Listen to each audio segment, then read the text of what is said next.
Muito boa noite a todos. Tudo bem, gente? Hoje vai ser aquela aula que a gente já tinha comentado sobre essa obra Ensaio sobre a Cegueira. Eu tinha passado para vocês um materialzinho lá no Classroom que tem um conto, tem os textos e tem também um filme. Eu queria saber se alguém conseguiu baixar, alguém conseguiu ver o filme. Como é que é?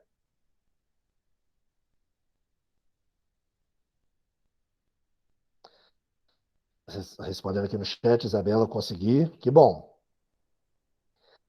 que bom. Gente, nós vamos trabalhar hoje essa obra.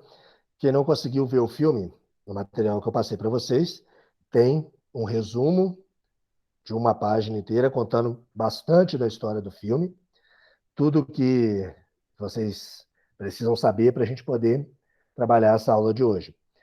Se não conseguiram ainda, não tem problema, a gente vai trabalhar dessa forma e depois vocês tentem, procurem baixar o filme, que na Netflix, então, é um time que tem esse filme, tá? Então, mas vocês, essa parte aí vocês entendem melhor do que eu. Depois assistam esse filme e futuramente vocês vão querer ler essa obra fantástica do Saramago, que é um ensaio sobre a cegueira. Então, pessoal, para a aula de hoje, deixa eu ajeitar aqui. Para a aula de hoje, nós não vamos começar direto no filme. Nós vamos trabalhar primeiro os outros materiais que a gente passou para vocês. Então, se tiverem com alguma dificuldade de me ouvir, alguma coisa assim, podem falar, até porque eu estou num lugar diferente, não é o que eu costumo ficar para dar aula, então se estiver ruim, só me avisar. Bem, vamos lá. Muita coisa para a gente conversar hoje. Eu não quero só ficar falando aqui, eu quero a participação de vocês, isso é muito importante na nossa aula, principalmente desse modelo igual a de hoje. Então, o primeiro material que a gente vai conversar. Prontinho. Vocês viram lá que tinha uma proposta de redação da FUVEST, né, uma redação que já caiu no vestibular, sim, que estava pedindo para vocês analisarem esse conto, né, passava um resuminho do conto, que é o mesmo que está aí na tela, e pedia para vocês desenvolverem um texto, né, relacionando esse conto com um certo ditado popular. Então vamos lá. Esse resuminho aí, né, tenho certeza que vocês leram, é um conto que se chama A Terra dos Cegos, de H.G. Wells, escrito em 1904. Esse conto, gente, basicamente, ele está lá para vocês também no Classroom, eu coloquei o conto integral lá, um PDFzinho, ele tem umas 15, 16 páginas. Quando tiverem um tempo, leiam aí, é mais uma coisa para agregar para vocês. Mas o resumo, a moral mais importante do conto é o seguinte, existe lá um vilarejozinho completamente isolado da sociedade que a gente conhece. E aí, um rapaz vai parar por acidente, vamos dizer que ele estava lá explorando as montanhas e tal, vai parar dentro desse vilarejo. Nesse vilarejo tem uma sociedadezinha meio estranha, onde todo mundo é cego. Ninguém tem a visão, né, que a gente considera normal, não tem o dom da visão. E isso acontece, né, ele explica lá por quê, acontece ao longo do tempo, vai ficando só cegos, vamos dizer, uma seleção natural, mais ou menos, que é feita ali dentro. De alguma forma, aquele vilarejo fica só com pessoas cegas. Aí esse rapaz chega lá, tenta convencer aquela população de que ele enxerga. Porém, essa população já está ali há muitas gerações, há muitos anos, e essa população nem sabe o que é enxergar, eles não conhecem esse dom mais. Não tem mais notícias disso. Então, para eles, só existem os cegos, né? Eles. Então, eles não sabem o que é visão e eles não acreditam nesse rapaz que chega lá, falando o que ele enxerga. E aí, esse rapaz tenta convencer essa população. No final das contas, o povo fica bem irritado com ele, acham que ele é uma criatura inferior, que não quer se reconhecer como inferior, e no final eles decidem lá, propõem arrancar os olhos desse cara para que ele possa ser curado dessa ilusão dele de que ele tem um sentido extra que ninguém conhece. Então, essa é a história do conto. Então, vamos trabalhar primeiro a ideia desse conto. Que analogias que vocês podem fazer só a partir desse conto aí, sem pensar no resto? Bem, vocês podem imaginar uma sociedade que é cega, mas não cega literalmente, cega no sentido de ser muito trancafiada dentro dos seus próprios conceitos, daquilo que eles já conhecem. Então eles têm medo daquilo que eles não conhecem. E eles procuram, isso é um detalhe importante, explicações não científicas para poder justificar, né, a forma que eles vivem, que é uma forma sem o sentido da visão. Eles atribuem as coisas que acontecem a uma série de deuses, a várias coisas assim. Então, é um grande paralelo que é feito lá no conto com relação a uma visão típica da Idade Média, que era, né, qualquer coisa atribuir a Deus, não procurar ciências, e qualquer um que fosse contra aquilo e tentasse apresentar a ciência, ele era discriminado. Né? Vocês já estudaram na Idade Média, sabem que era mais ou menos assim que as coisas funcionavam, bem assim que as coisas funcionavam. E nos dias que a gente está vivendo, hoje em dia, dá para a gente fazer um grande paralelo com isso também. Só isso aí já poderia ser um assunto de redação ou algo do tipo. As duas figurinhas que estão aí na tela para vocês demonstram muito bem isso. A da esquerda ali, a famosa Terra plana. Gente, vocês já estão sabendo que hoje em dia tem gente falando que Terra é plana, o negócio foi descoberto lá, logo depois da Idade Média. Então vejam bem, e do lado da direita tem aí uma moça com a máscara aqui nos olhos, que representa a cegueira e representa, né, dentro do contexto atual da pandemia, que são também, como vocês já sabem, pessoas que dizem que a pandemia não existe, etc. e tal, esse bando de baboseira. E uma coisa muito importante é que nós vamos aqui falar, hoje em dia, é isso aí. Esse nome aí que está aparecendo bastante, você já deve ter ouvido falar muito, negacionista. O que seria negacionista?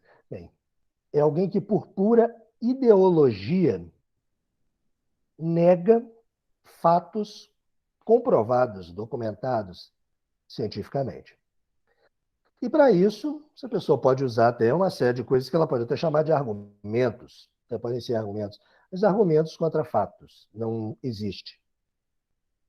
Que seria a mesma coisa de eu resolver falar aqui que 2 mais 2 é 5 e eu tentar argumentar que 2 mais 2 é 5, falar tanta baboseira que acaba, né, confundindo a cabeça das pessoas. Esse conceito, essa ideia toda que vem lá, desse conto, A Terra dos Cegos, é claramente uma analogia a esse tipo de coisa. Nós já trabalhamos isso aqui na nossa aula, na aula sobre 1984, nós falamos muito sobre isso. Lembram? Uma mentira repetida 1000 vezes, né, acaba se tornando uma verdade. Nós falamos que exatamente essa frase 2 mais 2 é igual a 4, né, que no livro, no 1984, o autor coloca lá aquela questão de que o Estado fez as pessoas acreditarem que 2 mais 2 é igual a 5, se o cara falar isso. Lembram desse conceito todo? Então, Sim. essa questão, negacionismo, gente, bem, a gente precisa falar essa palavra, né? Que é uma palavra que está aparecendo muito aí, vocês têm que saber. Só que agora eu vou falar, na minha época, a gente chamava isso aí de imbecis. Simplesmente isso. Então não tem que ficar inventando nome do tipo, terraplanista. Gente, isso é da Ibope para quem não merece, para quem não tem que ter. Não existe terraplanista, chama um bando de imbecil, é só isso. Desculpe o palavreado. Mas na verdade é isso. Na minha época era assim que a gente falava, e né, se imagina alguém chegar em pleno século XXI e falar uma coisa do tipo que a Terra é plana. Não tem que dar crédito, não tem que dar ibope para isso, certo?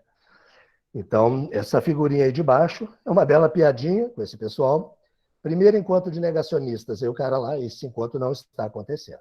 Porque é exatamente isso, é tão ridículo quanto isso. É exatamente ridículo dessa forma. Ok? Então, e outra coisa importante também, lembrando lá da aula de 1984, né? Nós falamos, nunca se esqueçam, por que eles fazem isso. É simples, não é uma besteira, não é uma coisa sem importância, é simplesmente para testar a população, testar quem é cego o suficiente para seguir qualquer coisa que eles falarem, e preparar a cabeça das pessoas para outras ideias radicais e absurdas. Porque se você pensar a partir do momento que uma pessoa engole, fala, repete que a Terra é plana, gente, uma pessoa dessa engole qualquer coisa, porque nada é mais de conhecimento geral do que a Terra é plana. Acho que uma frase mais óbvia que isso é só se falar mesmo 2 mais 2 é igual a 4. Aqueles exemplos que a gente usa até na discussão. Isso é tão fácil quanto 2 mais 2 é igual a 4. Todo mundo sabe disso. Então, a Terra é plana é exatamente isso. É uma frase, uma coisa tão absurda que se uma pessoa consegue engolir isso, então ela vai engolir quaisquer outras ideias, e aí sim, do campo político, do campo social, essas ideias radicais que essas pessoas quiserem passar. Então é basicamente isso, um teste para se formar um exército de idiotas.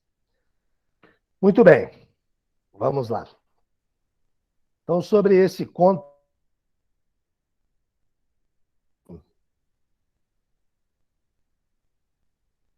né? Mas aí nós temos também, interessante para falar, ele é uma bela analogia com o mito da caverna de Platão. Nós já comentamos alguma vez aí para trás também. Mas para quem não conhece, o mito da caverna de Platão fala exatamente, se você tivesse seres humanos ali vivendo a vida inteira dentro de uma caverna e eles só conhecem o mundo exterior através de sombras. É como se tivessem pessoas fazendo sombras, a própria sombra, né, da luz e tal. Então eles só conhecem, vamos dizer, um animal, uma paisagem, qualquer coisa assim, através das sombras que são projetadas na parede dessa caverna. E aí, um belo dia, você pega e tira as pessoas da caverna e coloca no mundo real. Então, qual seria a reação dessas pessoas? Como que elas iam acreditar o que é real, o que não é? Que elas só estão acostumadas a ver sombras. Então, a primeira reação delas seria não acreditar. Então, aí você tem muita coisa que pode ser trabalhada, tanto do campo psicológico quanto social, tudo, humanístico, tudo, científico, em relação a esse mito da caverna de Platão. Então, esse conto de H. Wells também é uma analogia, uma boa analogia ao mito da caverna. Muito bem. Aí nós chegamos na proposta de redação da FUVEST. Discuta a ideia central do conto de H. Wells, comparando-a com a do ditado popular. Em terra de cego, quem tem um olho é rei. Esse é o ditado popular. Na sua opinião, essas ideias são antagônicas ou você vê um modo de conciliá-las? E agora é a hora que eu preciso aí da participação de vocês. Se isso fosse, não é para fazer redação, tá, gente? Mas se fosse, caísse isso aí para vocês com o conto, essa ideia do conto que nós falamos, né? Você não precisa ter lido o conto inteiro. Na prova, eles dão para você só aquele resuminho ali. Então, com isso, e comparando com esse ditado, o que vocês acham? Essas ideias são contrárias, são favoráveis? Discutam, vamos lá, quero ouvir a opinião de vocês agora. Pelo conto, eu achei contrários, porque não adiantou ele ter um olho, sendo que todo mundo do lugar onde ele estava não tinha, então eles não compravam a ideia dele. Então acabava que ele não conseguia desenvolver nada lá e ele não conseguiu o objetivo dele, porque ele era só um contra a maioria. Ok, Laís, bem desenvolvida a sua ideia. Então, a Laís disse que, na opinião dela, as duas ideias são contrárias. Vamos lá, gente, mais gente aí. Desembucha. Deixa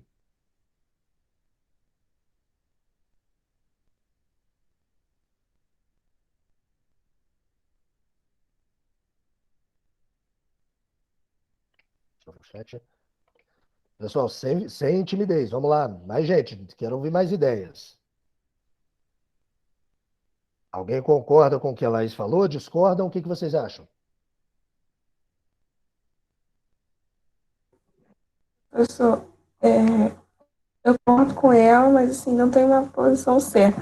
Porque eu também penso assim, como ele era o único que tinha visão em meio a tantos que não enxergavam, pode se relacionar com o ditado em terra de cego, quem tem um olho é rei, porque mesmo assim todos contrariando ele, né, negando o que ele é, ele era, como posso dizer, a única salvação ali, não é salvação, comparando com quem tem um olho é rei, né? É o único que tinha a consciência ali de que o que ele estava falando, né, era uma verdade, e que o resto estava praticando negacionismo.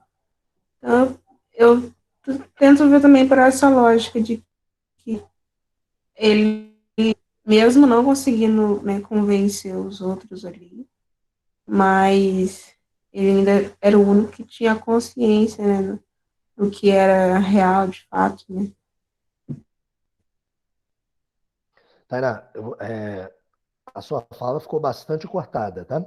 Mas eu acho que eu consegui entender o que você falou, principalmente. Você quis dizer que esse rapaz ali, né, o estrangeiro ali, ele estava, né, numa posição diferente em relação aos outros, né? Ele estava numa posição mais vantajosa, vamos dizer assim, e aí, com isso, você associaria com o ditado.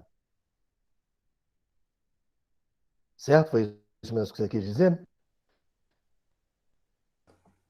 Foi mais ou menos isso. Ok. Vamos seguindo. Aqui no chat nós temos, ó, a Bruna falou, concordo com a Laís, e aí o Antônio Carlos deu opinião aqui, ó. Também acho que seja uma ideia contrária, porque não é fácil ter alguém que compre a ideia, sendo que não há fatos de que a ideia seja algo plausível, de que ele está falando algo sucinto para a crença deles. Certo. Muito bem. Mais alguém, gente? Estou gostando de ver. Estão desenvolvendo a ideia. Então, ainda mais, gente, nós vamos. É claro que não está lá no material prévio de vocês, mas está aqui na aula de hoje um texto, nota 10 da FUVEST, exemplo dessa ideia aí. Mas isso vai ficar para depois. Primeiro nós vamos discutir um pouquinho. Certo. Opa. A tela ficou preta aí? Espera aí, só um minutinho. Eita. Ficou, professor. Tá bem. Tainá, tá. Tainá, você falou aqui que está passando um pouco de mal hoje, bem, melhoras aí. Mas não foi você que falou baixo, não. Ali, tá cortando mesmo por causa da internet, né? Tava falhando, entendeu? Picotando. As melhoras aí. Muito bem. Gente, é o seguinte. Obrigada. A moral do conto, a ideia principal desse conto, é exatamente fazer uma oposição ao ditado popular. Agora é importante.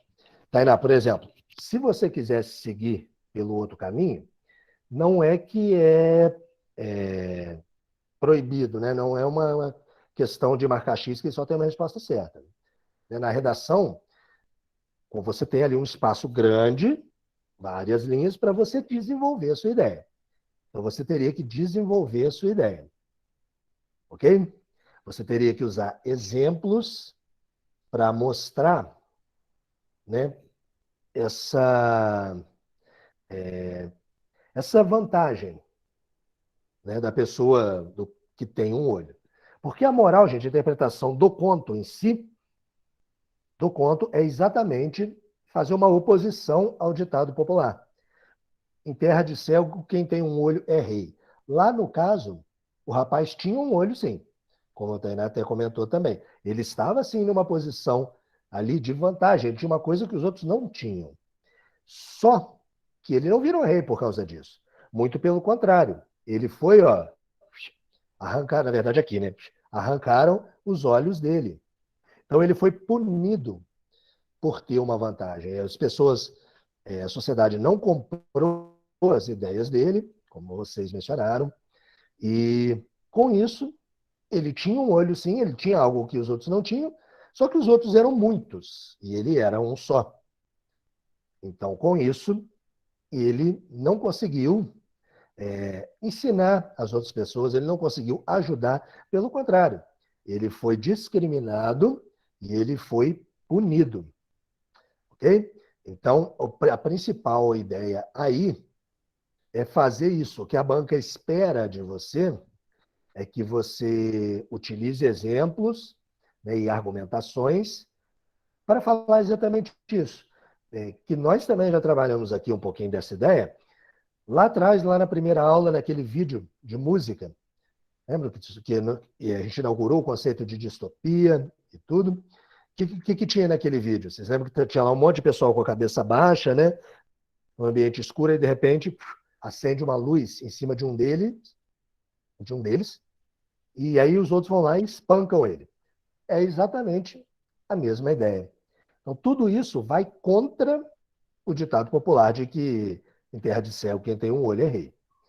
Não que esse ditado esteja errado, entendeu? Não é essa a ideia. É que a banca quer que você trabalhe os casos onde ele está errado, vamos dizer assim. Isso é o que a banca mais pretende. Mas isso não impede você de, no seu texto, você utilizar, falar isso sim, para mostrar que você compreendeu o conto, né? Só que aí, num parágrafo seguinte, por exemplo, você fala de outros exemplos. Fala, mas não é sempre assim, blá, blá, blá. E você fala de exemplos onde essa ideia é conciliada, onde realmente quem tem o olho é rei. Entendeu? Então, aí o texto é livre, não tem um caminho só para seguir.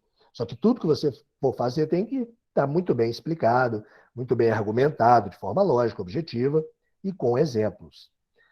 Então, só para vocês terem uma ideia, nós não vamos aqui ler o texto inteiro.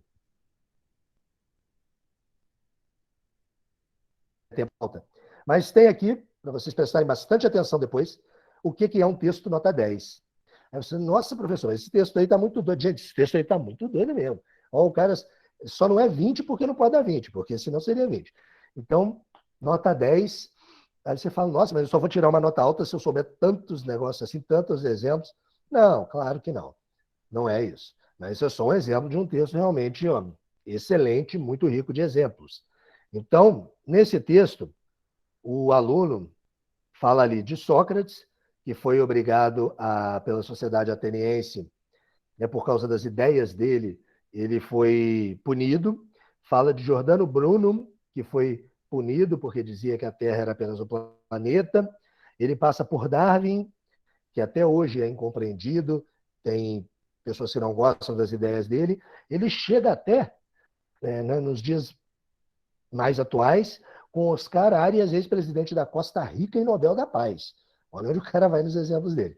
Então, bem legal, texto fantástico, né? Dando tempo a gente volta, mas senão vocês leiam depois em casa. Como ele desenvolve, né? Esse aluno, ele seguiu essa ideia que eu falei, que é a mais clara ali, né? De pegar exemplo de pessoas que estavam nessa posição de vantagem, né? Tiveram ideias revolucionárias, e com isso, ao invés de serem premiadas, acabaram punidas. Ok? Antônio Carlos perguntou aqui, ele não citou Galileu, também é um excelente exemplo. Antônio Carlos, muito bom. Seria um excelente exemplo para colocar também. Ele já citou vários ali, Você também não pode só enumerar exemplos, entendeu? Num texto. Ele já citou vários ali que ele preferiu, mas seria um excelente exemplo. Então, vamos partir para o próximo? Próximo conteúdo, gente, a música. Tem o link aí para vocês apreciarem à vontade depois. Mas eu vou tocar aqui só um trechinho, caso alguém não tenha conseguido, eu vou apresentar um trechinho.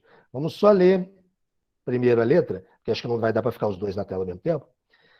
Mas olha só, se você está saindo, feche a porta. Eu não estou esperando mais ninguém. Escute meu choro, estou caído no chão. Se estou bêbado ou morto, já não tenho certeza. Sou um homem cego e meu mundo é pálido. Quando um homem cego chora, Senhor, você sabe que não há uma história mais triste.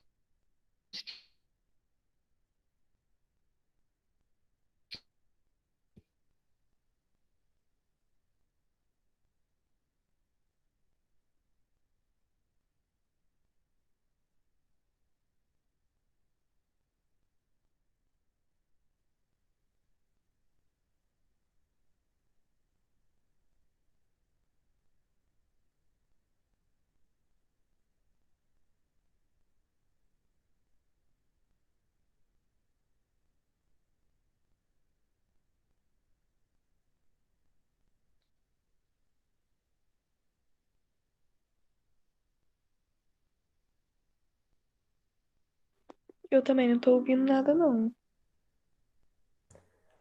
Professor, eu já vou na internet do senhor aí.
Opa, boa noite.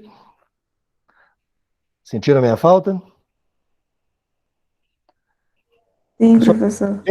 Caiu pra todo beleza, né? mundo. Caiu aqui a conexão. Tentou reconectar, não voltou. Legal, né? Coisas da internet. Logo hoje que a gente tem coisa pra caramba pra falar. Perdendo tempo aqui. Mas tá bom, agora parece que até sair do lugar, fui para outro lugar aqui, parece que está melhor. Beleza. Então vamos lá, onde a gente parou? Vou apresentar para vocês um pouquinho da música, coisa rápida aqui.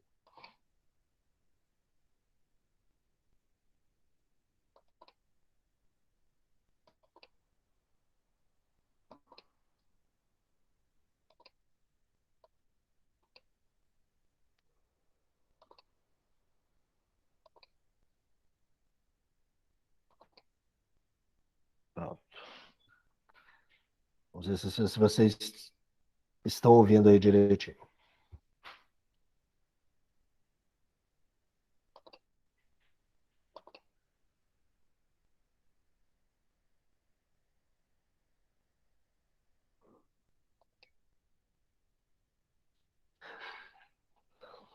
Ouvir a música é importante para você entender o clima que ele quer passar.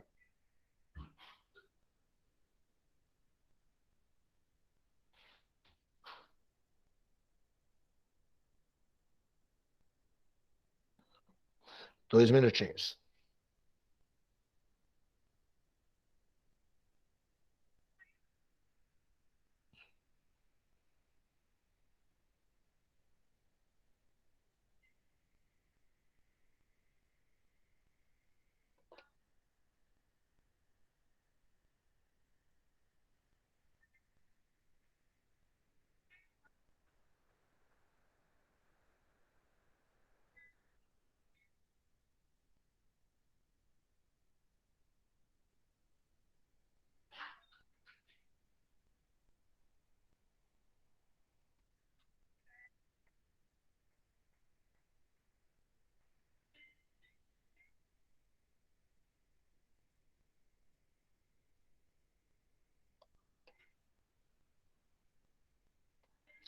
Prontinho. Então,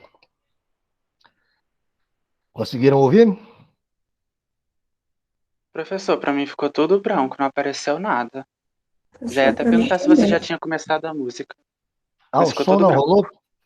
E ficou tudo branco. Cara, da outra vez funcionou direitinho. As outras vezes funcionou direitinho, dessa vez não funcionou. Hoje a internet não está a seu favor, Mas professor. tá bom, né? Mas tá bom, o link tá aí. Ouçam a música. Vamos lá, deixa eu apresentar de novo aqui a tela para a gente ver a letra. Porque eu quero que vocês me digam o seguinte.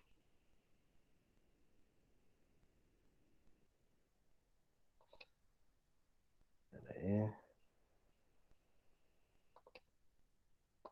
pronto.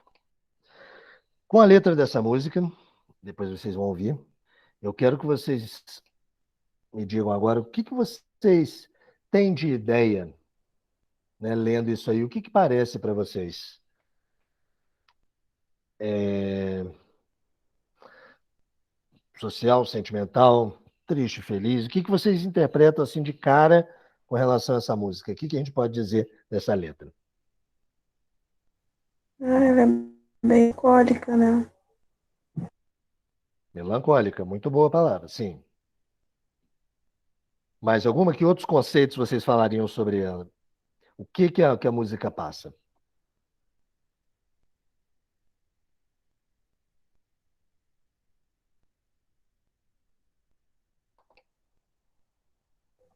Eu acho que é uma perspectiva de uma pessoa que está desiludida, né? Tá ali naquela, aquele sentimento de se estiver vivo ou morto, tanto faz, né? Assim, tem muita esperança de vida. Muito bom, Tainá. Muito bom. É isso mesmo. A música trabalha mais com sentimentos, né? A gente pode ver aqui os sentimentos de tristeza seria, né, é o mais básico, né? Você pode sentir o ressentimento, a mágoa, a desesperança, como você falou, tudo isso. Então, é assim, uma música extremamente triste e, né, a melancolia domina. E quando vocês ouvem a música, isso faz ainda mais sentido, que eu achei que vocês estavam ouvindo. Mas, de qualquer forma, já estava no material prévio, né? E tá aqui também o link. Peguem para ouvir a música depois. Então, vamos lá. Tem mais uma coisa muito importante nessa música, né? Vocês veem que ela trata sobre cegueira, como toda a aula de hoje. Mas tem uma coisa interessante aqui nessa música em específico, nessa letra, quando ele fala: quando o homem cego chora, Senhor, você sabe, não existe nada mais triste. Não existe uma história mais triste. Então, por que vocês acham que ele fala isso? Quando o homem cego chora, não tem nada mais triste.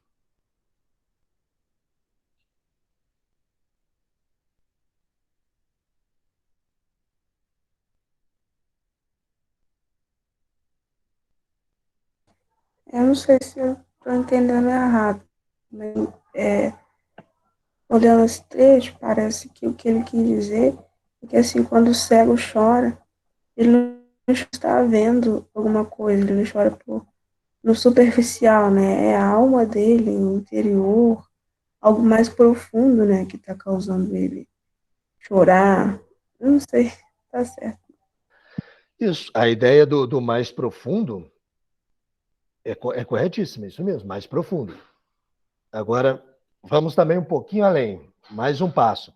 Quem pensa aí, gente, por que o cego chorando é por um motivo mais profundo? Por que é pior do que uma pessoa que enxerga?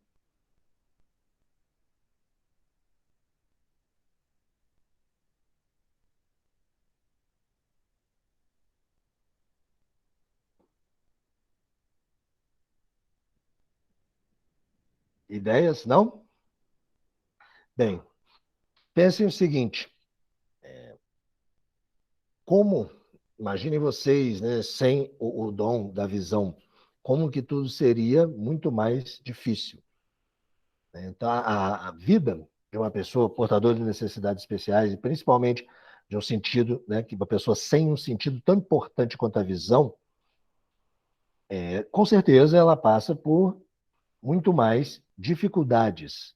Ela está acostumada a passar por dificuldades na vida, e a resposta dela para isso é seguir em frente, passar por dificuldades e seguir em frente. E vamos dizer assim, não, nunca reclamar à toa. Essa é a ideia principal. Então, quando um homem cego chega ao ponto de que ele está chorando, é porque realmente existe alguma coisa, algum problema mais profundo.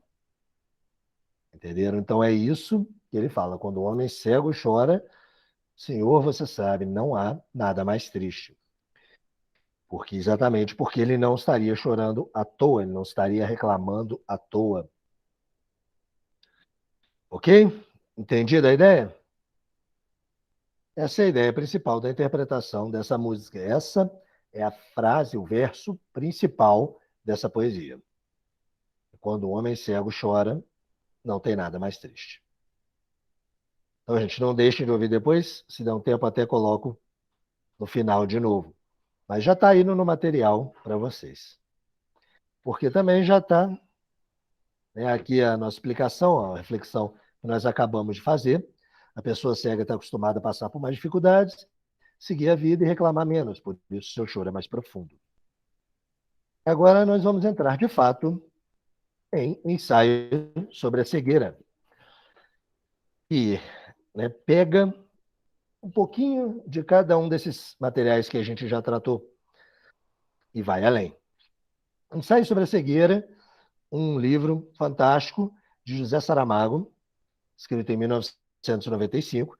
Saramago é um dos maiores escritores de língua portuguesa, né, já ganhou o Nobel de Literatura, o Prêmio Camões, e está escrito ali, ó, vamos fazer uma observaçãozinha rápida, um dos maiores responsáveis por difundir a prosa em língua portuguesa. Vocês lembram aí de uma das aulas anteriores? Prosa é o que não é poesia. Poesia e prosa são formas literárias, certo? Porque se for falar só maior escritor de língua portuguesa, por padrão, seria o rapazinho cujo nome está no prêmio, que é Camões. Porém, Camões trabalhava com poesia. Então, Saramago, na prosa.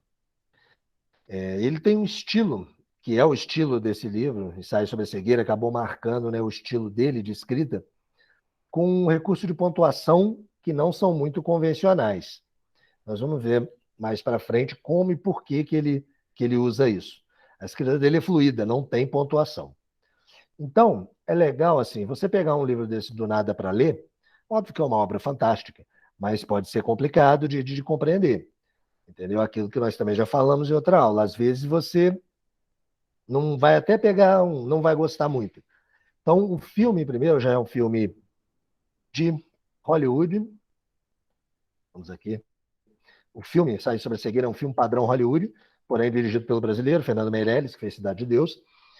Então, é um filme excelente, que o próprio Saramago gostou muito do filme. Isso é importante, é quando o autor gosta do filme, do livro dele.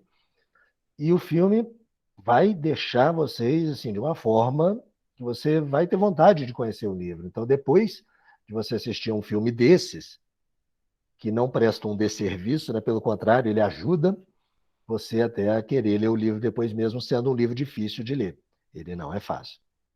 Ok? Saramago disse isso aqui sobre o livro dele. Esse é um livro francamente terrível. com o qual eu quero que o leitor sofra tanto como eu sofri ao escrevê-lo. Nele se descreve uma longa tortura. Tá vendo? O próprio autor descreveu o livro dele assim, porque esse é o sentimento que ele quer passar. Ele não quer que você leia um livro dele, esse livro, e saia sorrindo depois, porque esse não é o objetivo. Então, vamos lá. Vocês leram, ou assistiram ao filme, ou leram o resuminho que a gente colocou lá para vocês, certo? Então, ensaio sobre a cegueira você tem uma cidade grande, qualquer no mundo, não especifica qual, uma cidade grande onde, de repente, aparece uma epidemia de cegueira, que é uma chamada cegueira branca. Os olhos das pessoas, do nada, são cobertos por uma névoa branca e elas não enxergam mais nada. Então, mais atual do que nunca. Além de todos os assuntos, ainda tem uma questão, né, pandêmica. Então, lá, as pessoas começam a ser trancadas pelo governo, em centros de quarentena e tal, e esse grupo que eles acompanham, esse grupo, né, de protagonistas, é liderado por uma personagem que chama a Mulher do Médico. E ela não chama isso, né? Por que ela é chamada assim? Porque os personagens no livro não têm nome. No filme, né? Na obra, não tem nome. Então ela é a Mulher do Médico. Então começa um negócio absurdo, um caos. Eles são jogados dentro de um manicômio, né? Não à toa é um manicômio, é mesmo para dar essa imagem. E eles não têm cuidado nenhum, né? Ninguém está lá para cuidar deles, não tem funcionário, não tem ajuda, não tem nada. Então, a sociedade, eles tentam se organizar, mas a sociedade vai se deteriorando e as coisas vão ficando péssimas. Né? Surge lá um personagem que tenta tomar o poder de tudo, né? E no final, essa mulher do médico, que é a única personagem que enxerga, de fato, ela não perdeu a visão, ela não pegou a doença, vamos dizer assim, só que ela esconde isso de todos. Então, no final, ela mata esse cara que estava tentando ser um tirano, né? Que estava tentando maltratar os outros. E a Isabela, que essa foi a minha parte favorita. Eu acho que de todo mundo, Isabela, com certeza. E aí ela consegue liderar o grupo delas, né? Que é o grupo dos bonzinhos, entre aspas, né? Porque nenhum personagem ali, gente, ele não é 100% bom nem 100% ruim. Isso é uma coisa interessante, que coloca muito real, né? Os personagens são muito reais, pessoas reais. Ninguém é o herói 100% bonzinho, né? E apesar de o filme tem que criar quem é o herói e quem é o vilão, né? Lógico, filmes geralmente fazem isso, mas você vê que ninguém é 100% bonzinho. Então, vamos lá. Com o resumo, só com o resumo, gente, já dá para a gente entender e trabalhar todas essas ideias da aula de hoje. Com o filme, lógico, melhor ainda. Então, no campo literal, que é o quê? Aquilo que representa a nossa compreensão básica da história. É que não precisa ir muito além, a compreensão. Primeiro, a gente tem que perceber que a falta, né, de uma coisa que a gente considera tão normal, tão cotidiana, né, que a gente não dá o valor, a falta disso pode simplesmente arruinar toda a sociedade humana. No caso, é o sentido da visão. E é importante frisar aqui que a história não é nenhum tipo de preconceito contra deficientes visuais. Porque teve até uma polêmica na época do filme lançado e tal. Não é nada disso. Porque estavam dizendo, mas mostra como se os cegos são pessoas que não conseguem cuidar de si mesmos, né? Quando, na verdade, não é isso que ele coloca. Ele coloca exatamente o valor das pessoas deficientes visuais na nossa sociedade por conseguirem cuidar de si mesmas. Só que, se nós que enxergamos bem, de uma hora para outra, a gente ficar cego e a gente não tiver nenhum apoio, nenhum treinamento, nenhuma ajuda, vai ser o caos mesmo. Você não experimenta fechar o olho e sair andando por aí 5 minutos. Você não vai conseguir. Então, as pessoas que são deficientes visuais, elas têm um domínio da própria vida incrível, mas porque ou já nasceram dessa forma e foram treinadas assim desde cedo, ou aprenderam, né, tiveram ajuda para aprender. Sozinhos, se todo mundo perdesse a visão, né, do nada, como acontece nessa história, seria o caos total e o fim da sociedade, com toda certeza. Que é o que se passa no filme. Então, literalmente, é isso que fala. Além disso, ele bate muito firme na tecla da falta de bondade da humanidade. Ele coloca como não há limites para a degradação humana. Isso a gente vê lá dentro do manicômio, onde o pessoal está, como que as coisas se desenrolam. E como que os seres humanos passam a ser comparados a animais, perdem a sua moral, perdem a sua ética. Tudo isso naquele cenário de miséria extrema. Inclusive, no livro tem vários trechos que ele usa, né, várias figuras de linguagem, realmente, claramente comparando o grupo com animais. Então, vamos lá, nenhum personagem 100% bom, como eu já comentei aqui, e um tracinho, né? Um tracinho de coisa boa também dá para a gente perceber, porque você percebe que há pessoas que tentam, né, manter uma civilidade e exercer ainda mais forte talvez do que tem exercido na vida inteira, mas exercer mais forte a solidariedade no meio daquele cenário de caos. Isso é uma analogia muito interessante com o tempo atual, muito atual mesmo, porque vocês viram aí, desde que começou a pandemia, né, vocês viram na televisão, é, se tratando do Brasil, se tratando lá da Europa, de qualquer outro lugar, né, quando começou, antes até da gente, aqui no Brasil, né, tá muito infectado pela pandemia, vamos dizer assim, mas lá na Itália, né, as coisas que aconteceram, a televisão passava vários exemplos de coisas legais, né, de pessoas se ajudando e se unindo, né, para tentar pelo menos passar uma mensagem, né, de força uns para os outros. E vocês viram isso não só na televisão, mas com certeza vocês viram próximo a vocês também, né, bem próximo a vocês. Então, tanto pertinho quanto longe, isso acontece, inclusive em guerras também. Até na guerra existe a civilidade. Então, a única coisa boa, vamos dizer assim, né? Em meio ao caos extremo, dá para perceber um pouquinho disso aí.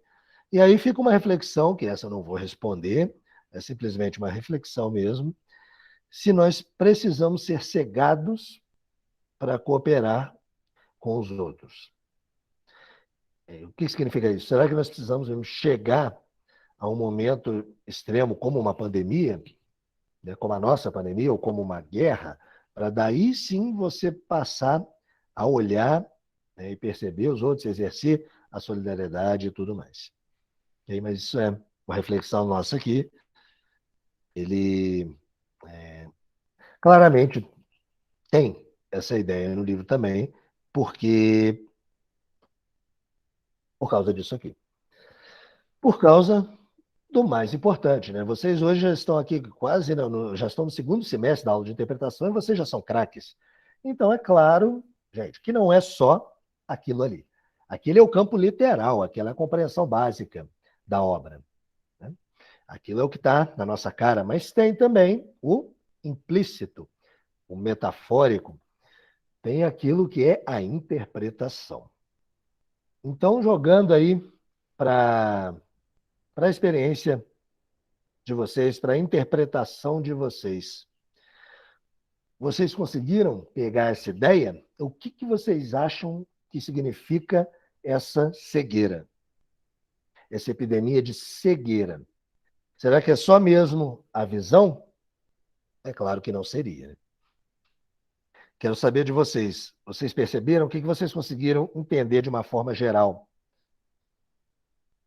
dessa obra? Vou até, aliás, vou direcionar essa pergunta. A Isabela comentou aqui que gostou do filme e tal, conseguiu assistir inteiro. Isabela, o que você percebeu, se conseguiu perceber também alguma coisa além da visão propriamente dita?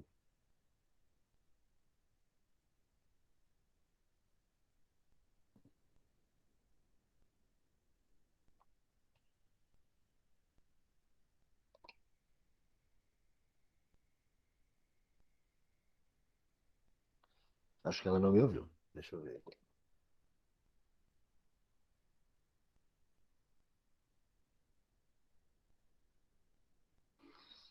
Isabela não me ouviu agora, mas, pessoal, vocês, quem quiser falar, o que vocês acham que representa essa cegueira? Eu acho que poderia ser uma ignorância, uma falta de não entender a realidade, talvez. Sim, é uma das aplicações, vamos dizer assim, das representações da cegueira que acontece ali.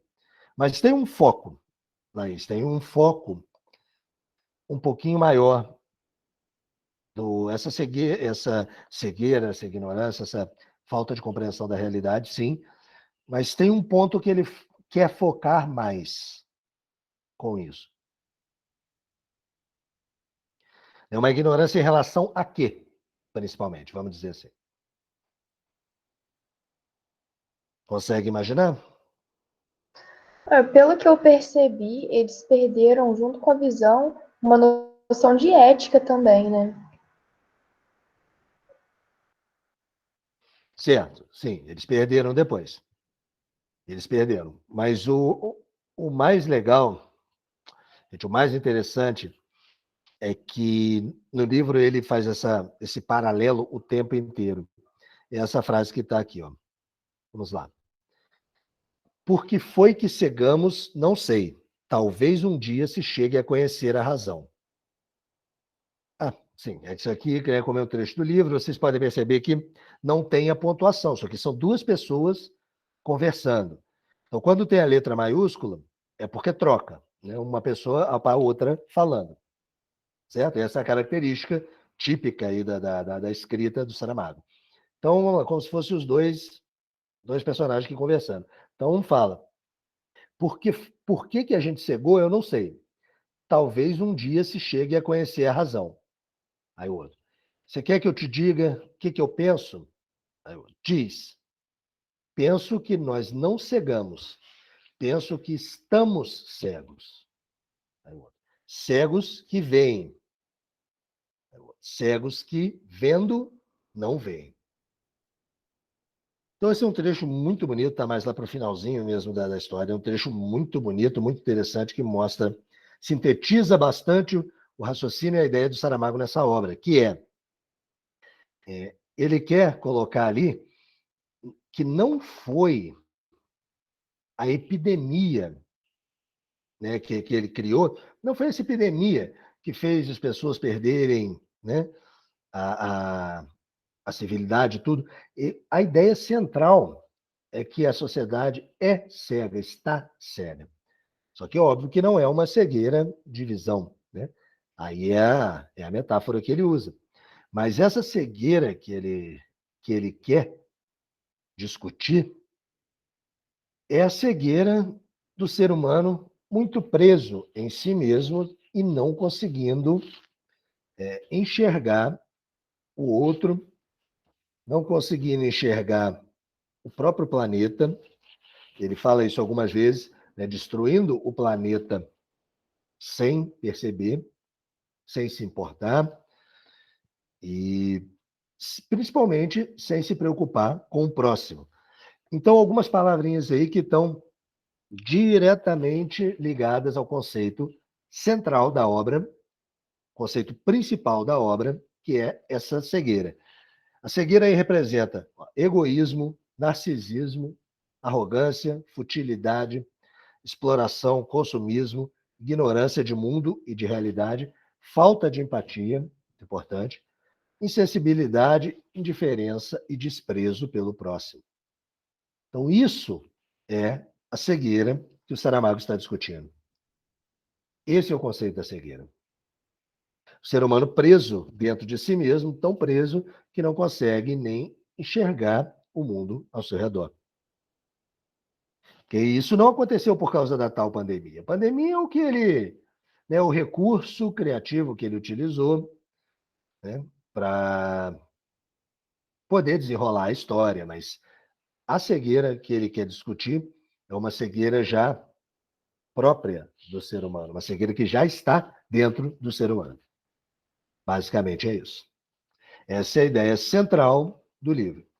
Os outros todos, né, como ali no campo literal, aquilo é a compreensão mais básica, mas a ideia central mesmo é essa aí.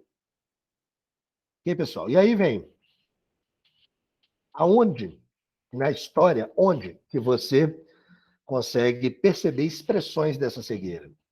Em milhares de momentos diferentes, mas eu vou citar alguns aqui. Por exemplo, o governo isolar os doentes de forma autoritária e sem cuidado nenhum com eles. Isso é uma forma de cegueira. Os soldados que estavam lá do lado de fora, lá do manicômio, armados, e qualquer um que saía, eles atiravam para matar. Mas por que eles faziam isso? Porque eles receberam essa ordem. E eles não queriam saber, não queriam, não pensavam em nada. Então, eles obedeciam cegamente às ordens. Vocês já ouviram essa expressão, né? Obedecer cegamente. Exatamente. Por que cegamente? Sem enxergar, sem pensar, sem refletir. Então, é por isso. Então, a outra expressão da cegueira na obra do Saramago é essa. Os soldados que matavam os pacientes que saíam lá pela porta do manicômio, mesmo eles, né, não fazendo nada. Próxima, cegueira. Essa impossibilidade de prever todas as consequências dos seus atos. O Saramago fala isso no livro, inclusive está um trechinho mais para frente aí, né, que é impossível do ser humano prever todas as consequências de todos os seus atos. É impossível. Então, isso também é uma forma de cegueira. Outra forma, quando o grupo do rei, que é o grande, o vilão da história, né? O cara que tenta dar um golpe lá na sociedade, tomar o controle para si, né? E prejudicar os outros. Então, quando o grupo dele toma o controle da pouca comida que eles já tinham, isso é uma cegueira. Comida que eles tinham que distribuir, e ele usa isso para explorar os outros. Isso é uma forma de cegueira também. Outra, essa. Então, vocês viram que a cegueira que o Saramago aplica, ele aplica em vários conceitos diferentes: social, individual, político, como esse aqui, por exemplo. Quando o rei, o tal rei da ala 3, apareceu lá querendo ser um tirano, falando: não gostei dessa forma, dessa democracia de vocês aí, não, agora eu que mando nisso aqui, e pronto. Ele se autoproclamou o rei. Então, isso é totalitarismo, isso é um tirano. E o pior, muita gente apoiou e continuou apoiando depois. Então, isso também é uma forma de cegueira. Aí ela aplicada num conceito político, né? E claramente também numa analogia histórica, porque isso já aconteceu muitas vezes na história da humanidade. E aí, com relação a isso, já fica aí uma dica para vocês, uma série que tem lá na Netflix, que se chama Como se Tornar um Tirano. Ela passa aí por... É uma minissérie, tem ali acho que uns 6, 7 capítulos, rapidinho, né, uma meia horinha cada capítulo, onde eles passam por caras como Hitler, como Gaddafi, Saddam Hussein, vários caras desse nível, né? E é um documentário mais, vamos dizer assim, mais dinâmico, né? Tem os desenhozinhos e tal, tá? Explica de uma forma divertidinha como você se torna um tirano.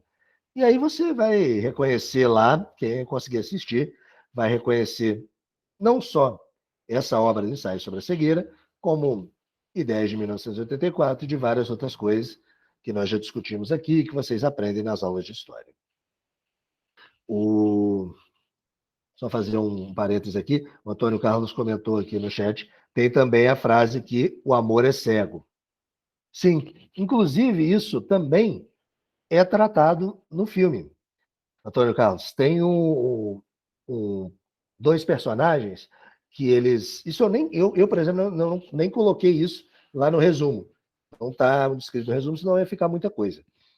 Mas, né, quem viu o filme, tem dois personagens que eles acabam se envolvendo no relacionamento e até prometem casamento, né, se eles saírem de lá. Um deles é um senhor bastante idoso e a outra é uma moça jovem. Eles não estão enxergando, eles não sabem quem que é, como as pessoas são fisicamente, eles não sabem nada. Então, aplica-se esse conceito aí neste caso. Porque o senhor, ele fica, né? Poxa, se essa moça me visse, me enxergasse, ela não ia gostar de mim. Então, também, até isso está dentro do filme, né, dessa obra. E um outro conceito de cegueira, também no campo político, tolerância da população. Porque depois que o rei lá toma o controle e começa a prejudicar todo mundo, a escravizar todo mundo, né, ele chega no ápice, que é o que causa a revolta, de exigir como pagamento pela comida diária, exigir as mulheres do outro grupo. Então, eles fazem lá sessões de estupros coletivos, e sim, a obra é pesada nesse nível, para quem não pegou a ideia ainda, e com isso, né, que é, vamos dizer assim, é a gota d'água. É quando a mulher do médico resolve que ela vai causar uma revolução violenta, né, que chega de ser escravizado.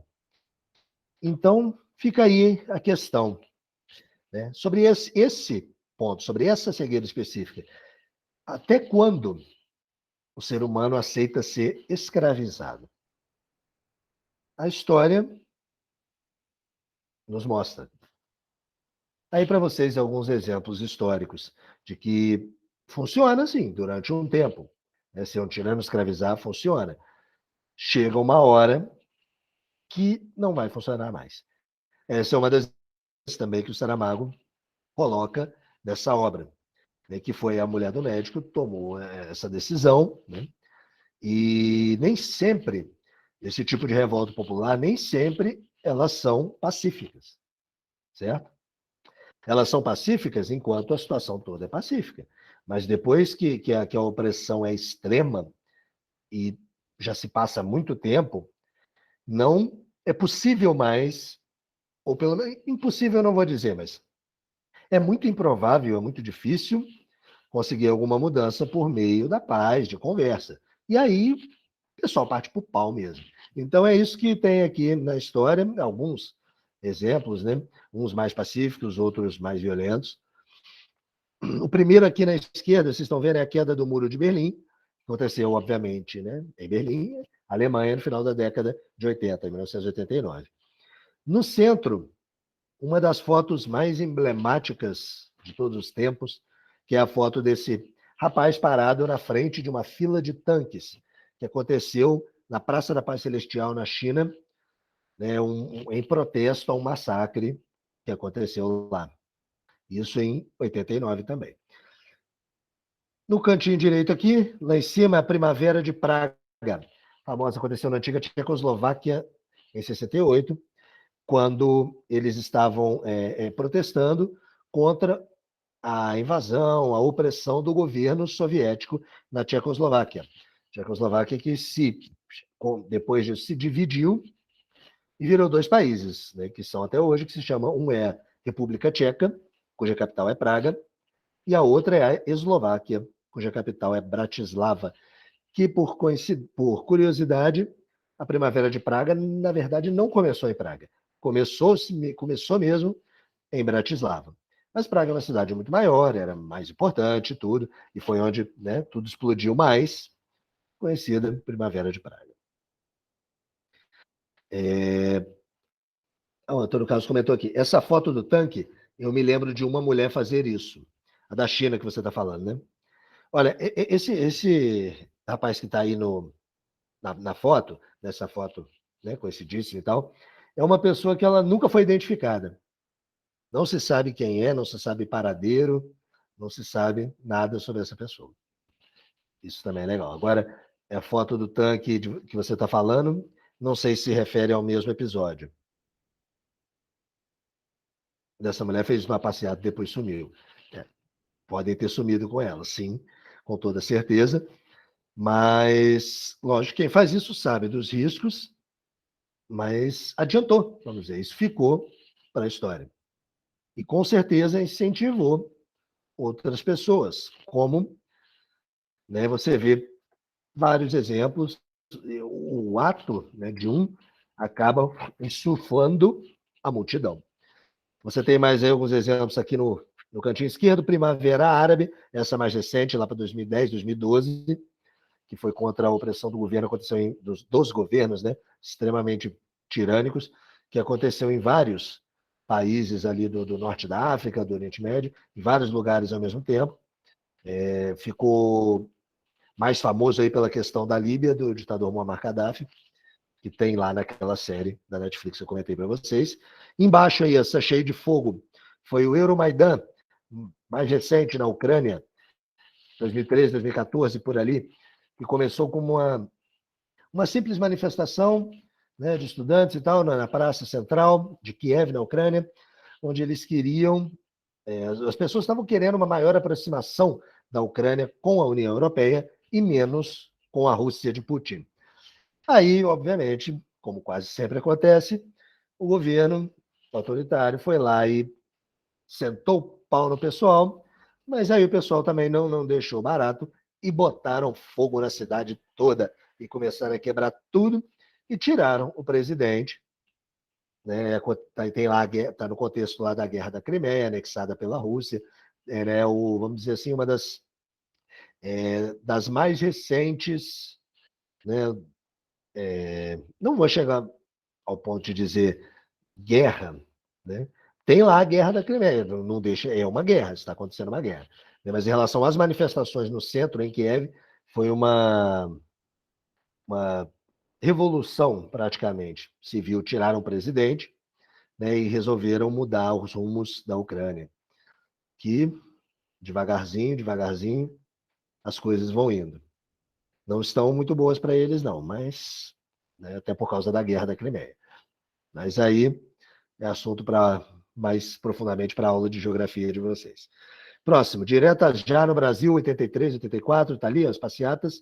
E essa estatuazinha aqui, a mais curiosa de todas as fotos, do lado direito, é uma estátua que representa o Levante de Varsóvia, em 1944, na Polônia. Levante de Varsóvia, você já deve ter estudado nas aulas de história, foi chegando ao final da Segunda Guerra Mundial, a Polônia ainda ocupada pelos nazistas, a população em si surgiu nos guetos e tentou, sozinha, sem apoio dos exércitos aliados, expulsar os nazistas. Não deu muito certo, mas é uma coisa, né, às vezes eles até dizem, será que é coisa para se arrepender, não para exaltar, né? Mas, enfim, logo depois a guerra acabou, né? Os nazistas perderam e tudo, mas nessa época, no Levante de Varsóvia, crianças, mulheres, todo mundo que conseguia ali se juntavam nos esgotos, nos guetos e tal, pegavam em armas, davam um jeito e saíam para combater os nazistas na base, né? Não é na conversa, não é pedindo ajuda, é indo se organizando do jeito que dá e metendo o pau mesmo. Então, por isso que essa estátua é de um garotinho com uma arma na mão, que está lá em Varsóvia, na Polônia, uma estátua que representa o Levante de Varsóvia. Muito bem, vamos seguindo. Mais uma referência que ocorre em Ensaio sobre a Cegueira. Uma referência... Sim, Antônio Carlos, você perguntou se na mão do garotinho era uma arma, sim. Quando você colocar lá o material para você vai poder dar zoom, então você vai enxergar melhor. É porque tem esse negócio azul e branco aí, esse negócio branco e vermelho, é a bandeira da Polônia, né, que está enrolada na faixa dele, mas tem a arma ali atrás. Entendeu? Sim, isso aí, é uma bandeira. É a bandeira da Polônia, mas a arma está atrás da bandeira. Alguém foi lá e amarrou a bandeira, entendeu? É mais uma... Em homenagem ao país, claro. Tem todo o sentido. Mas a estátua mesmo está com uma arma na mão. A bandeira está meio que tampando a arma. Vamos lá. Essa mulher do médico tem essa pintura aí, capa de vários livros de história. A Liberdade Guiando o Povo, quadro de Eugène Delacroix, que É uma heroína guiando o povo. Essa é a cena que representa, o próprio Saramago comentou isso, é uma analogia que ele fez quando a mulher do médico guia o grupo de amigos dela para fora do hospício onde eles estão, né, explorando a cidade destruída, devastada pela epidemia. Ele ainda comenta que é uma analogia pela metade, porque a mulher não é a mulher do médico não é 100% uma heroína perfeita, porque ela está lá disputando comida com cegos e tal, né? Não dá para dizer que ela é aquela heroína perfeita dos livros românticos, mas ainda assim é essa analogia. Reflexões importantes sobre essa obra. Vamos ver se vocês perceberam isso aqui. Agora, por que essa obra se chama ensaio, em primeiro lugar? O que vocês acham? Alguém consegue me responder essa? Aliás, primeiro, o que é um ensaio, né?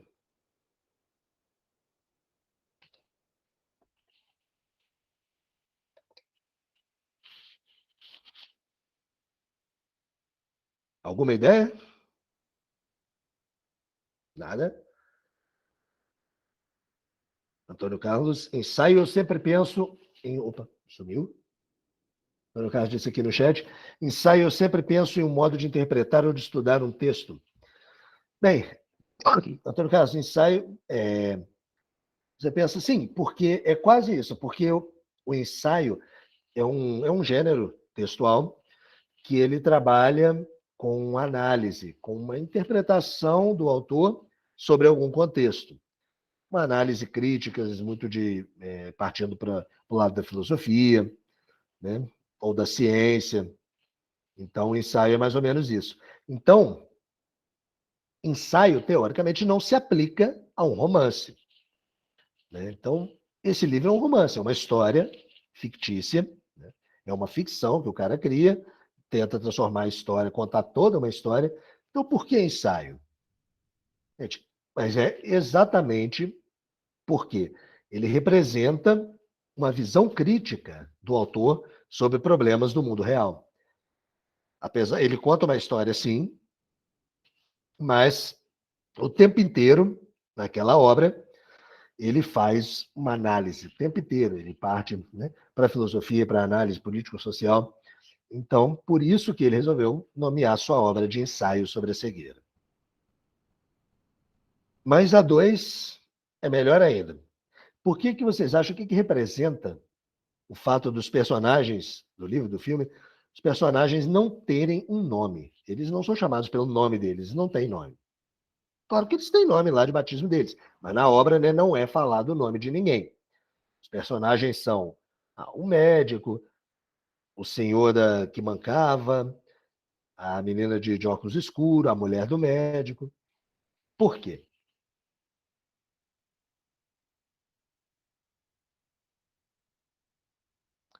Essa aí tem que ir fundo.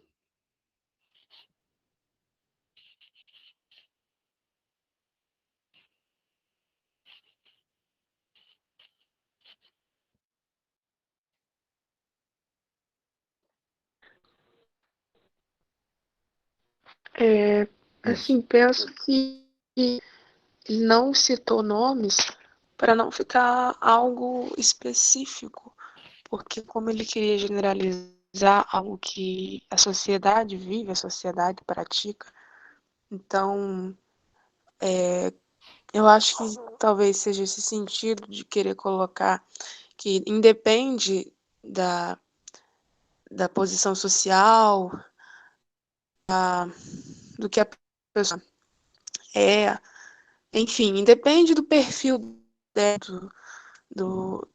enfim, da pessoa. Ele quis generalizar a modo de dizer que isso é algo que independe, né, do que a pessoa é, enfim. Acho que é esse sentido que eu acho que é. Sim, Tainá, a ideia é mais ou menos essa, assim. Então, desenvolvendo a sua ideia, os personagens... mais alguém falou aqui no chat, peraí, deixa eu ver. Acho que o nome não importava na hora. A minha impressão é que era para dar mais ênfase nos atos das pessoas. Exatamente, gente. Pegando as duas ideias e desenvolvendo, né, se fosse uma resposta de uma questão, ou só para a gente refletir mesmo, o fato dos personagens não terem um nome é porque o que é o nome, gente? O nome é a sua identidade. Então, é exatamente para massificar, para transformar indivíduos numa massa. Uma massa que não tem importância. Não importa quem é quem. A epidemia, a desgraça, a tragédia que ele representa nessa obra, que ele cria nessa obra, ela não escolhe ninguém. Ela pega todo mundo e ali, depois que eles já estão naquele caos, não importa quem você é. Então, ali, eles não têm identidade, eles não têm importância, eles não têm esperança. Quando eles estão ali dentro do manicômio, tudo aquilo, eles não têm esperança. Então, é exatamente para isso, para tirar o caráter de importância, o caráter individual, a esperança, eles, né, só estão ali. Vocês podem ver em diversas obras que tratam de distopias, diversas obras que tratam de autoritarismo, né, uma das primeiras ações que ocorrem é o quê? Tirar o nome das pessoas. Às vezes tratar as pessoas por números, alguma coisa nesse sentido. Então ali ele está fazendo isso, nesse caso específico, do ensaio sobre a cegueira, ele está fazendo isso para passar esse conceito de uma massa uniforme e sem esperanças. A ideia é essa aí. Beleza? E o terceiro, agora a mais profunda ainda, e na minha visão a mais interessante, aquela que deixa a obra, já é genial do começo ao fim, mas é aquela cerejinha do bolo mesmo. Vocês, no resumo, eu tentei escrever isso para vocês, tem que falar sobre o final, não tem jeito. O final é o mais importante, quer dizer, tudo é importante, né? Mas o final é muito importante para entender uma ideia que ele quer passar. Por que que a mulher do médico tem esse final triste? Para quem não entendeu a questão do final triste, né? No filme acontece da seguinte forma. E no livro também, inclusive é o último trecho do livro. O último. E a última cena do filme é assim: o pessoal, os amigos, né? A mulher do médico, com o grupinho deles, eles estão lá numa boa, numa residência, na residência deles lá, começando a viver juntos, e de repente eles voltam a enxergar. Assim como a pandemia veio, ela some, e eles começam a enxergar novamente. Então é óbvio que todo mundo comemora muito, né, o fim da epidemia, todos comemoram, todos ficam muito felizes, e a mulher do médico chora, fica meio estranha, né? Ela se isola num canto, ela não está lá comemorando com o pessoal. Ela se isola num canto, meio triste, até que ela olha para a cidade, assim, né? Olha lá para baixo, eles estão num prédio, ela olha lá para baixo, meio que refletindo, e ela termina assim falando: eu acho que eu estou ficando cega, agora é a minha vez. E assim termina. Ela não ficou cega a história inteira, né? Vocês entenderam, esse é o básico da história. No final, ela fala isso: agora é minha vez e eu vou ficar cega. O que representa isso? Por que esse final?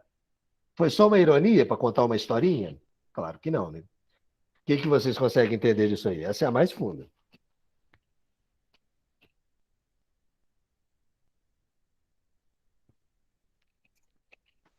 Não sei, pelo que eu acho, talvez ela tenha. Era uma pessoa única, porque ela era a única que enxergava.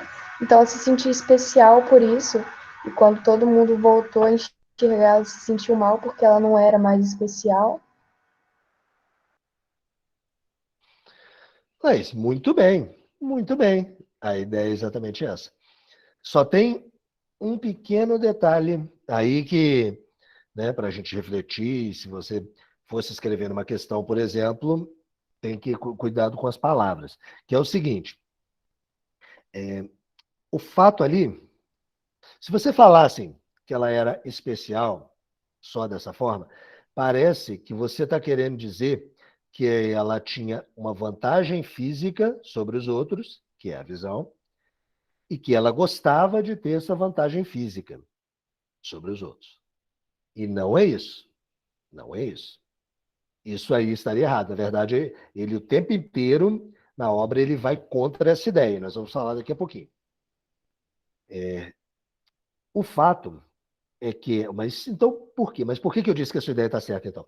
Porque durante a estadia deles lá no manicômio, né, lá no meio do caos, ela foi cada vez mais tomando um papel de liderança. Ela ajudava sempre, desde o começo, ela ajudou todo mundo tanto que ela pôde. Ela ajudava todo mundo tanto que ela podia. Mas ela foi tomando cada vez mais um papel de liderança, de relevância. Tanto que depois ela guia as pessoas para fora, e o grupo dela percebe isso, todo o grupo. Todo mundo percebe como ela é forte, como ela é corajosa. As pessoas passam a admirá-la, né? E ela que guia o grupo da saída do manicômio, em chamas, até a paz, né? Até a residência. E cuida de todo mundo. Mas tem um detalhe aí, que é exatamente o pulo do gato total. Ela não fez tudo isso, não é porque ela tem a vantagem física. Não é a vantagem da visão que fez ela ser amada. Não é a epidemia de cegueira que fez ela se tornar uma líder. Não. O que fez ela se tornar amada e uma líder respeitada e tudo são os valores dela. É a empatia que ela tem, é a moral que ela tem, é a ética, é a coragem, a bravura dela. São coisas dela. Então, não é a visão, não é a vantagem, não é nem sequer a epidemia. Ela é aquilo ali. Ela tem a bravura, a coragem, os valores. Ela se importa com os outros muito. Ela tem a força de vontade. Ela quer ajudar. Isso é o que faz dela essa personagem extremamente importante. Essa pessoa adorada e líder. Porém, ela mesma não percebe isso. Ela mesma não percebe. Ela não consegue, ela não vivia dessa forma antes. Lá no resumo está escrito para vocês, né, que ela não tinha muitas aspirações, ela vivia mais para cuidar um pouquinho do marido ali, né, e tal. Então, ela mesma não percebe isso. Então, talvez ela mesma pense que ela não vai ser mais amada, ela não vai ser mais uma líder respeitada, ela acha que ela pode estar perdendo essas conquistas dela. E isso também é uma forma de cegueira. Então, ela enxerga os outros, mas ela não enxerga a si mesma. O próprio valor que ela tem, e ela sempre teve. O valor dela não está nos olhos, não está na visão. O valor dela está nela mesma. Conseguiram pegar? Deu para entender? É por isso que no final ela fica meio chateada. Claro que no livro ainda fala. Não, é claro que ela está contente pelos outros. Ela quer o bem de todo mundo aqui. Ela está contente. Então, ainda assim, ela não estava muito contente por ela, mas estava contente pelos outros. Ainda assim, por isso que o final dela tem esse tom de melancolia. Mas ela não chega, no livro pelo menos diz que ela dá a entender que ela não fica cega de verdade, não. Ela só acha, só mesmo para completar a ideia metafórica, né? Completar aquilo que está implícito. Conseguiram pegar? Essa é pesada mesmo, mas é para ser mesmo, porque essa é a cereja do bolo na interpretação dessa obra fantástica. Então, ó, caso vocês esqueçam tudo que a gente falou, tá aí. Porque quem sai, porque expõe a visão crítica do autor sobre problemas do mundo real. Isso aí Por que eles não têm nome? Porque eles são uma massa unificada, sem identidade, sem distinção, sem importância, sem chances na vida, né? Ali no meio do caos, eles não têm chance, eles são sem esperança. Uma comparação com animais e uma analogia também com a impessoalidade dos relacionamentos. Essa impessoalidade de relacionamentos significa, no mundo, é como eu dei o exemplo das pessoas terem o seu nome substituídos por números, por exemplo, isso seria impessoalidade.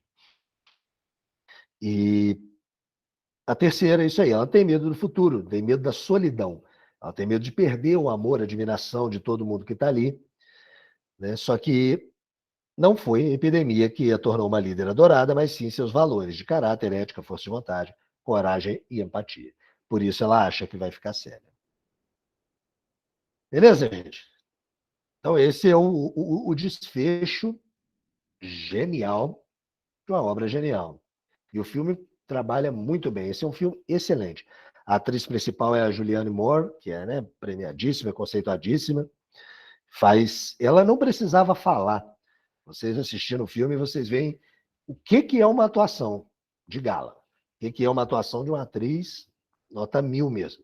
Ela não precisava nem falar para você perceber claramente o que ela quer transmitir durante toda a história do filme. É só observá-la. Então, é sensacional o filme inteiro. E não é filme parado, não, tá, gente? Quem gosta do filme com ação, esse aí tem bastante acontecimentos. E recomendo demais, vejam mesmo esse filme. É um filme de 2000 e pouquinho, né? Tá escrito aí de 2003, se não me engano. Não é lá de 1970, não. Vocês vão adorar esse filme, assistam. Agora, antes da gente encerrar, ainda temos mais uns 10 minutinhos, vamos trabalhar um pouquinho a intertextualidade. Vocês lembram disso de outras aulas? Né? Como que os textos se comunicam? Vamos achar algumas coisas onde eles se comunicam. Então, primeiro, né, nós falamos lá atrás que o ditado, o conto do H.G. Wells, aquele conto, ele foi o contrário do ditado popular. Em terra do céu, que tem o olho é rei. Né? O conto foi o contrário. E o ensaio sobre a cegueira? O que vocês acham dele em relação ao ditado?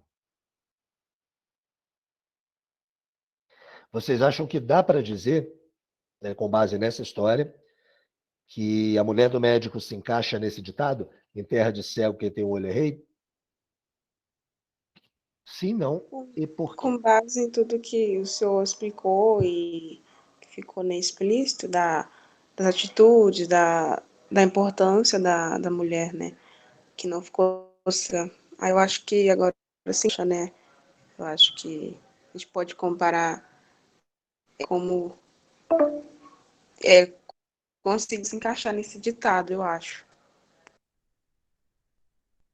Você acha então que encaixa? É porque ficou meio picotado. No caso lá, né, da cegueira de todo mundo, aí ela, né, conseguia orientá-los, né? Então, penso Certo. que Ok. Pessoal, mais opiniões? O que vocês acham? Como que a gente trataria o ditado em relação a essa obra? Eu concordo com a Tainá, porque por ela ter visão, ela meio que fez um papel de liderança, aquilo deu uma vantagem para ela, né? Então, nesse caso, faz sentido.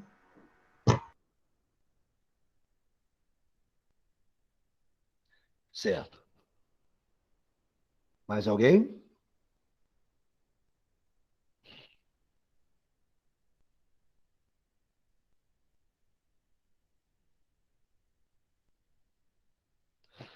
Vamos ficar com essas duas opiniões, então, e vamos falar o seguinte. Tem só um pequeno detalhe aí, gente. Ela, a mulher do médico, o fato de ela enxergar não a faz uma rainha, hora nenhuma, da obra. Eu só acho que a Tainá até caiu a conexão aí. O fato dela enxergar não faz dela uma rainha. Muito pelo contrário. O fato dela enxergar dentro lá do manicômio é tratado por ela mesma como um fardo. Tanto é que ela esconde aquilo ali e ela mesma fala que eu desejaria estar cega também, para não ter essa vantagem, para não ter essa visão, que só ela estava enxergando o que estava acontecendo ali dentro. E vocês viram, né? As pessoas, aquilo era um nojo, as pessoas faziam suas necessidades em qualquer lugar, e era uma coisa completamente absurda que a gente mal consegue imaginar. Então, imagina você ser a única pessoa que realmente está vendo tudo aquilo ali e ainda tem uma obrigação moral de ajudar todo mundo, só que você não tem como você, uma só, eram centenas de pessoas. Você não consegue ajudar todo mundo da forma que deveria. Então, ela se esgota a tentar ajudar ao máximo, mas não consegue. E ela desejaria ser mais uma ali. Então, vejam bem. Tem uma comunicação clara, né, entre as duas coisas, porém, a mulher do médico não utiliza a sua visão como instrumento de domínio. Porque vejam bem, o ditado, gente, em terra de cego, quem tem um olho é rei. Esse ditado você tem que entender assim, ele, ele passa por uma linha tênue, que é uma linha de domínio. Nesse caso, um rei não é só uma pessoa que o rei não é a pessoa que ajuda os outros, o rei não é a pessoa que faz isso. O rei é o quê? Aquele que domina. Então, no caso, ela não dominava os outros. Ela nunca usou a visão dela para dominar. Ok? Toda a liderança que ela adquiriu ao longo do processo, porque ela não chegou lá líder, né, de forma alguma, mas toda a liderança que ela foi adquirindo ao longo do processo foi pelos valores dela, nunca foi pela visão. Não foi por causa da visão. Tanto que ela esconde o fato de que ela enxerga. Ninguém sabia que ela enxergava. Por quê? Porque se soubessem, iam acabar fazendo dela uma escrava. Então, não é o, o ensaio sobre a cegueira não reforça esse ditado popular. Porque para ela tem um pouquinho de semelhança? Tem, mas não reforça. Porque para ela, a visão ali era um fardo, um dilema e até uma vergonha. No livro ela chega a utilizar essa palavra. Chega a ser uma vergonha para mim eu poder enxergar aqui. E ela resume dessa forma: eu não sou uma rainha, eu sou aquela que simplesmente nasceu para ver o horror. Entendeu? Então, o que ela está vendo ali, ela não queria ver. Ela não queria ter esse fardo. E hora nenhuma, ela passa por cima de ninguém. Ela poderia, por exemplo, fazer igual o ditador lá fez, o rei da ala 3 fez. Que alguém, a Isabela, né, acabou de comentar aqui. Isso, um dos próprios cegos chegou a se denominar rei. É o vilão da história, o rei da ala 3. O cara era cego como todos os outros ali, né? Estava cego. E ele se autoproclamou o rei. Ela poderia ter feito isso, abusando dos outros, né? Dizendo que ela tinha um sentido a mais. Ela tinha uma vantagem ali, mas ela não fez isso. E ela ajudava as pessoas, sim. Ela utilizava a visão, né? Claro, para guiar as pessoas. Sim. Mas isso não faz dela rainha. Ela não dominou ninguém por isso. Pelo contrário, ela só usou para ajudar e nem sequer falou para os outros. Entenderam? Então a diferença para o ditado é essa. Ela tinha uma vantagem, sim, mas ela não utiliza isso a seu favor, muito menos para dominar os outros. Pelo contrário, a visão para ela é um fardo. A visão para ela é um dilema moral. A visão para ela chega a ser uma vergonha. Ela não quer, não gosta daquilo ali. Certo? Certo, E em professor. relação ao conto, Bem, ela até esconde para quê? Para que não aconteça com ela alguma coisa parecida que aconteceu lá no conto. Então, o rapaz lá do conto, o estrangeiro do conto, ele fala para todo mundo que ele enxerga e ele tenta convencer. E essa é a diferença para ela. Ela não, ela esconde o dom dela. Ela não fala para ninguém, ela quer que todo mundo acredite que ela é igual a todos. E ninguém percebe, ninguém sabe que ela enxerga. Ninguém sabe, até ela chegar lá no finalzinho e ela falar. Entendido? Então, gente, essa é a diferença. Então, ela não queria a visão, né? E ela talvez, no final, né, ela não tenha percebido, como nós já falamos, que não foi a visão que fez dela querida, mas sim os valores dela própria. Ok? Então, de forma alguma, o ensaio não reforça esse ditado popular.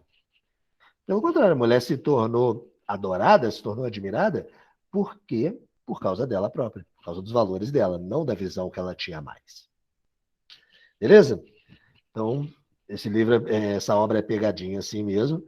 Você assiste o filme e você vê um filme chocante e muito bom, cheio de coisas, mas aí você para interpretando, ele vai longe.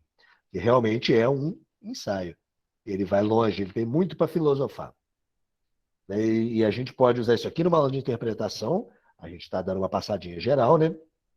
E isso aqui pode ser usado em aulas de antropologia, de sociologia, de várias ciências humanas, de psicologia, inclusive, muita coisa. Tem para se conversar a respeito disso. Beleza? Com relação à música, então, o que a gente vê em comum? Bem, a coisa mais clara, né, mais imediata que a gente vê em comum são os sentimentos de tristeza e desesperança, que tem na música e tem o tempo inteiro no filme. É um sentimento que passa o tempo inteiro dentro lá do manicômio. Uma outra coisa que dá para fazer uma relação aí que é interessante, está escrito isso aí lá no resumo, o rei, o tirano, tem um dos aliados dele lá que, na verdade, já era um cego de nascença. Ele não pegou a pandemia, né? A epidemia de cegueira. Então, o pessoal estava atacando lá dentro, pegando o cego, que já era cego de nascença, e jogando lá dentro junto, né? O governo não estava nem aí. Então, esse cego aí, ele já tem uma vantagem, claro, porque ele é cego de nascença, então ele já está acostumado, ambientado, né? Habituado, adaptado para lidar com a cegueira. Ele tinha uma vantagem.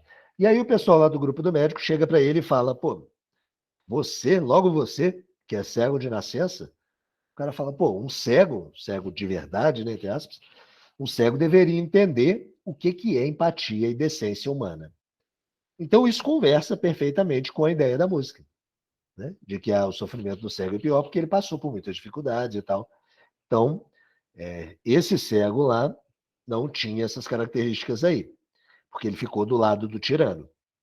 Mas o pessoal questiona ele com relação a isso.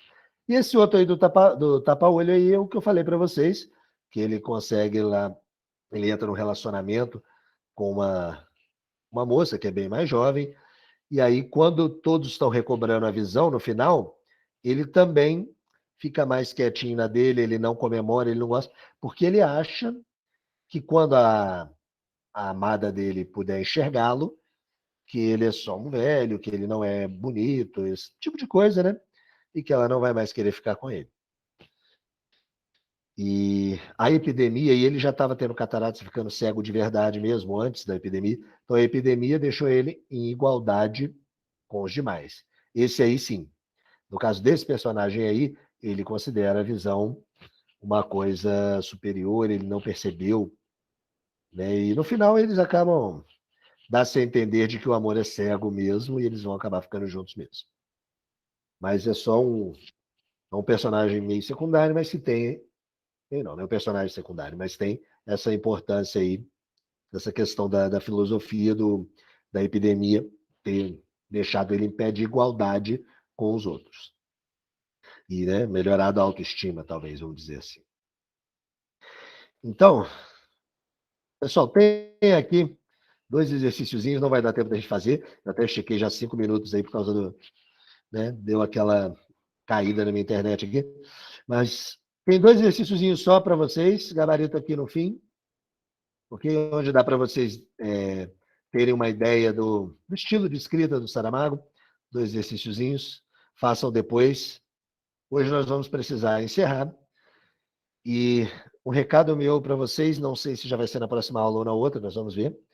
Eu vou trazer aqui um professor convidado de fora do MEP para uma das nossas aulas, para falar e fazer um belo apanhado de um assunto que a gente não trabalha muito aqui no MEP, que não tem, mas que cai bastante nas provas do Enem.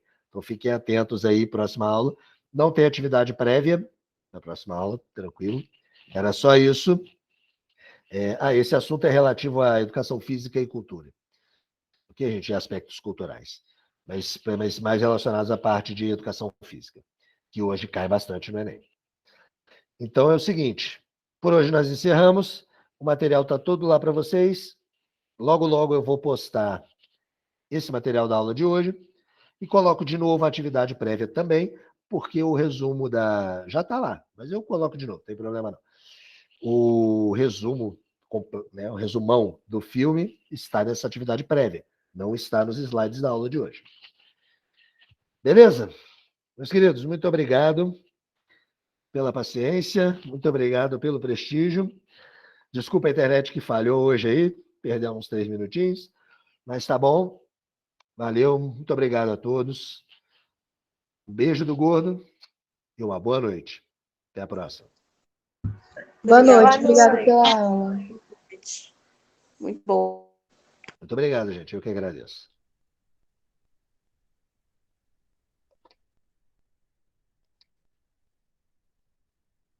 Encerrando a gravação.